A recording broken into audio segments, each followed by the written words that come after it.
You know that feeling of riding a roller coaster in the pitch black? Like you slowly click your way to the top, feeling totally secure, and The then floor just drops out entirely. exactly, just a terrifying free fall.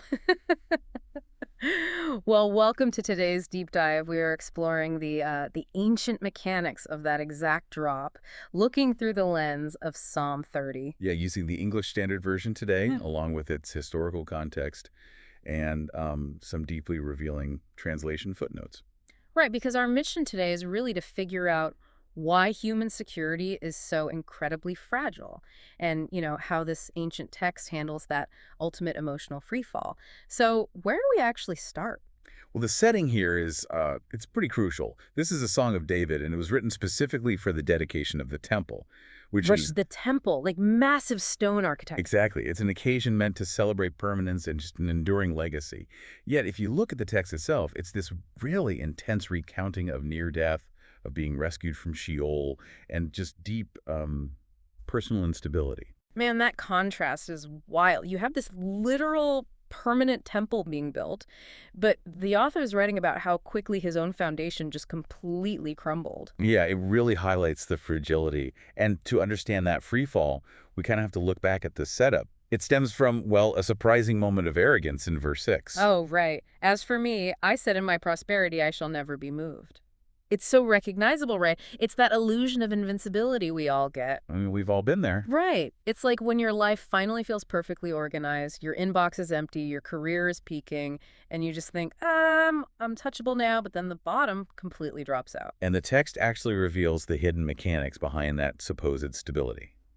David realizes his, quote, mountain only stood strong because of divine favor. The foundation wasn't his own achievement at all. It was borrowed. Exactly, it was totally borrowed. The very second God, hit his face, David was instantly dismayed.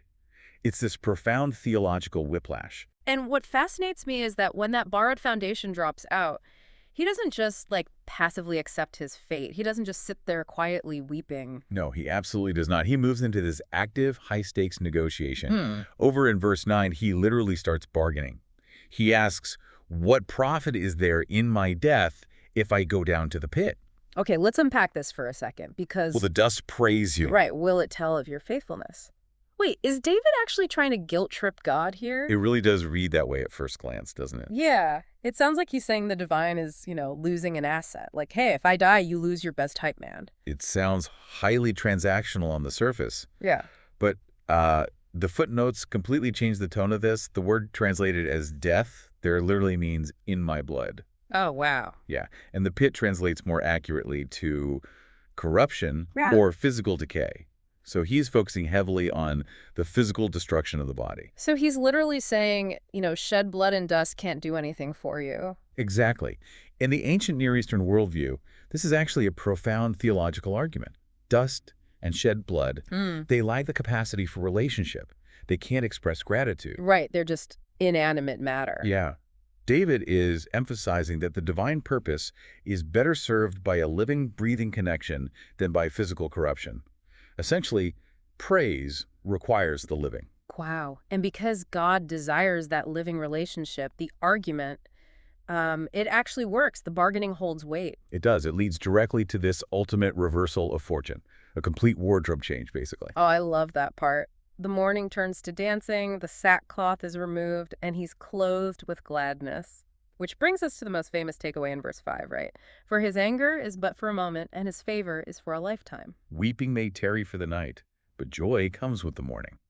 And if you look at the footnotes again, that word favor can also be translated as life. Wait, really? So his anger is a moment, but his life is for a lifetime. Yes. The rescue isn't just about feeling happy again. It's fundamentally about being restored to the land of the living so that the relationship can actually continue. Which completely reframes the entire experience for me. I mean, look at verse 4.